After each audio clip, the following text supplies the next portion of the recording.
परम श्रद्धास्पद आचार्यवर के चरणों में वंदना। आदरास्पद साधु साधियों, भाइयों बहनों, गगन में नखत तारे हैं, धरा पर दीप जलते हैं, तुम्हारी सन्निधि बिन ये सभी निस्तेज लगते हैं। गगन में नखत तारे हैं, धरा पर दीप जलते हैं, तुम्हारी सन्निधि बिन ये सभी निस्तेज लगते हैं। इस वर्ष कोई ऐसा ही योग या हमारी नियति रही कि हमें शेष काल में गुरुदेव का सानिध्य बहुत कम मिला। वैसे हैदराबाद से पहले ही गुरुदेव के दर्शनों से हमें वंचित होना पड़ा। सोलापुर से हैदराबाद तक एक दिन दो दिन पीछे विहार किया, और हैदराबाद के बाद तो गिनती के दिन गुरुदेव के साथ रहे हैं हम। हैदराबाद से चले और धमतरी में गुरुदेव के दर्शन हुए, और रायपुर में सोचा ही नहीं था कि अलग रहना पड़ेगा, लेकिन रहना पड़ा। फिर इंदौर में गुरुदेव के दर्शन का सौभाग्य मिला, तो उस समय भी यह कल्पना नहीं थी कि फिर गुरुदेव से अलग विहार करना होगा, लेकिन फिर ऐसा ही योग बन गया और उज्जैन से ही हम अलग आ गए। तो सभी कुछ हमारी दिनचर्या चलती रही, लोग आते रहे, शादियाँ भी बहुत थी, लेकिन सब कुछ फीका फीका लगता था, क्योंकि गुरुदेव के दर्शन नहीं होते थे, गुरुदेव की उपासना का अवसर नहीं मिलता था। को कवि की बात ठीक लगती है कि ये चांद सूरज सितारे सब तभी ज़्यादा चमकदार लगते हैं जब मानसिक प्रसन्नता होती है, नहीं तो ये भी निस्तेज हो जाते हैं। कभी गुरुदेव ने कृपा कराई और कभी हमने स्वयं जानकर अंतराय ले ली। हैदराबाद से गुरुदेव की मर्जी थी कि हम गुरुदेव के साथ ही रहें, लेकिन ऐसा कुछ माहौल बना दिया कि घाटियाँ बहुत है, रास्ता ठीक नहीं है, साधन की यात्रा मुश्किल होगी। तो मैंने ही चलाकर निवेदन कर दिया कि हम सीधे जा रहे हैं।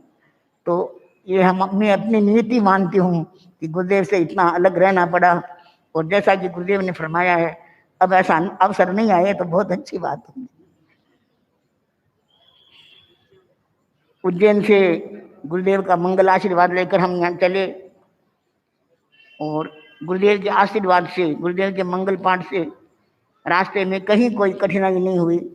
सब जगह पूरी, यानी मौसम की दृष्टि से भी, स्थान की दृष्टि से भी पूरी अनुकूलता रही। और जहाँ जहाँ जाना हुआ, कुछ गांव में तो अभी गुरुदेव भी पधारे हैं, सब लोगों में, जैन समाज में भी बहुत ज़्यादा उत्साह रहा, और बराबर लोग आते रहे। गुरुदेव को तो लंबा चक्कर लेना पड़ा, लंबे विहार करने पड़े, और काफ़ी बार दो विहार भी हुए गुरुदेव के, जबकि हमने इस बार दो विहार कम किए। पिछली बार तो हमारे विहार भी लंबे हुए थे, दो विहार भी किए थे। इस बार हमारे विहार भी छोटे हुए, और दो बार भी कम बार चले, प्राय एक विहार में यहाँ पहुँच गए। रास्ते में जितने भी जैनों के गांव आए, तो प्राय जैन लोगों ने अच्छा उत्साह दिखाया, अच्छी श्रद्धा भक्ति दिखाई। एक समय था जब मालवा में पूज्य कालूमणि का दर्पण हुआ था, तो इतना विरोध हुआ था। कालू विश्वलास में उसका सारा वर्णन आता है, लेकिन अब तो ऐसा लगता है कि विरोध नाम की कोई चीज नहीं। ऐसा लगता ही नहीं है कि ये तेरापंथी है या दूसरे जैन है। सब में तेरापंथी समाज श्रद्धा भक्ति है, उतनी जैन समाज में है। तो यह सब हमारे आचार्यों की पुण्याई है कि पूरा जैन समाज पूरी आस्था के साथ, श्रद्धा के साथ, भक्ति के साथ परम पूज्य आचार्यवर की सेवा उपासना का लाभ ले रहा है। सब में उत्साह है, और सब लोगों ने यही कहा, आचार्य से हमारे यहाँ पधारेंगे ना, पधारेंगे ना। एकदम प्रतीक्षा में पलक पावड़े बिछाए बैठे थे। कुछ क्षेत्रों में तेरापंथी बेटियां प्रणाई हुई थी, तो वो तो इतनी ज़्यादा खुश थी कि हमें ऐसा मौका पहले मिला था।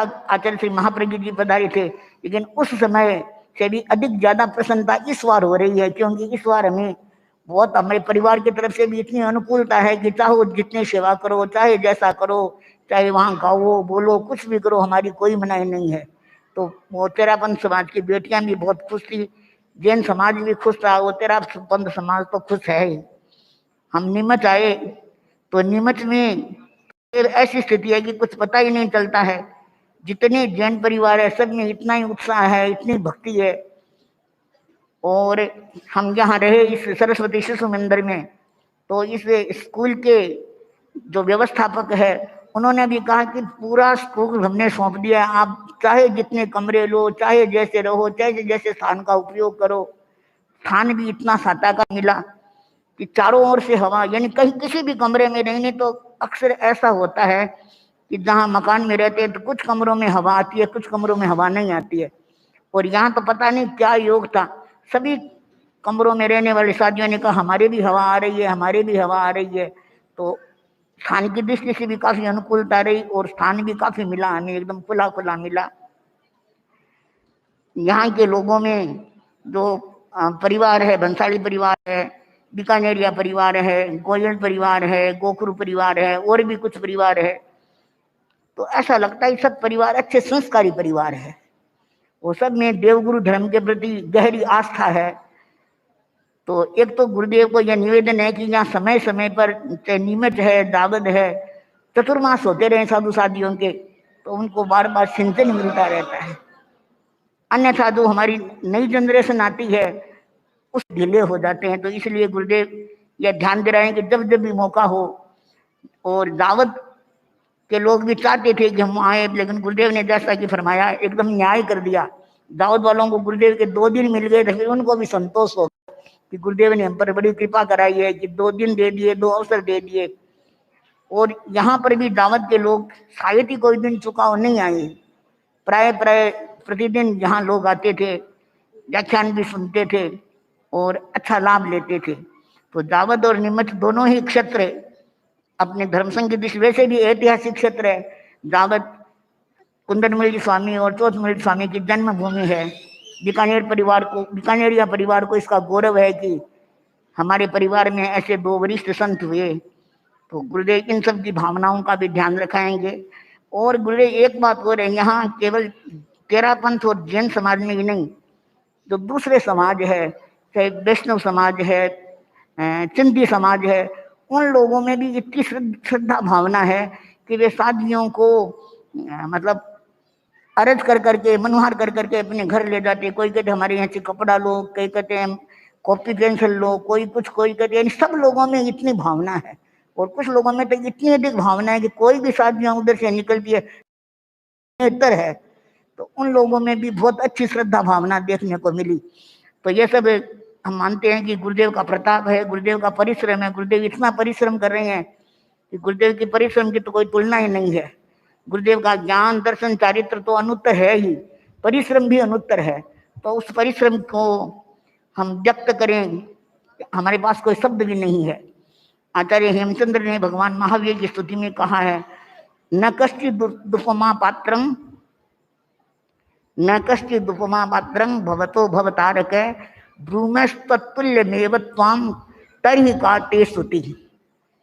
कहिए भगवान, हम आपको उपमित करने के हमारे पास कोई शब्द नहीं है, कोई उपमान नहीं है, कोई प्रतीक नहीं है। और हम ऐसा बताएं कि भगवान भगवान जैसे है। अगर हम ऐसा कहें कि आचार्य महाश्रमण जी, आचार्य श्री महाश्रमण जी जैसे है, तो इसमें तो आपकी स्तुति क्या होगी। तो आपकी स्तुति के लिए, आपके ज्ञान दर्शन और श्रम की श्लाघा करने के लिए, उसके प्रति प्रमोद भावना भाने के लिए हमारे पास ऐसा कोई शब्द नहीं है कि हम प्रमोद भावना भाएं। और गुरुदेव के प्रताप से सारी साधियाँ भी प्राय प्राय स्वस्थ रही, और यहाँ चिकित्सा की भी अच्छी सुविधा रही। किसी को आंख दिखानी थी, आंख का काम कराना था, किसी को दांतों का कराना था, किसी को और कुछ कराना था, तो सारी सुविधाएं यहाँ अनुकूलताएं रही। और यहाँ के डॉक्टर वगैरह भी बहुत निष्ठा के साथ में साथियों को देखते हैं, काम करते हैं। यहाँ तक कि वो दवाइयाँ भी, चश्मे भी अपनी ओर से कहते महाराज हमारी तरफ से ले लो, हम कुछ नहीं लेंगे, हम पैसा नहीं लेंगे। इतनी भावना है लोगों में। तो ऐसा यह नीमच जो इतनी श्रद्धा है, इतनी भावना, इतनी भक्ति है, गुरुदेव का ही प्रताप है। तो गुरुदेव का यह प्रताप बढ़ता चलता रहे और गुरुदेव की साधना में हम सब लोग आगे बढ़ते रहे।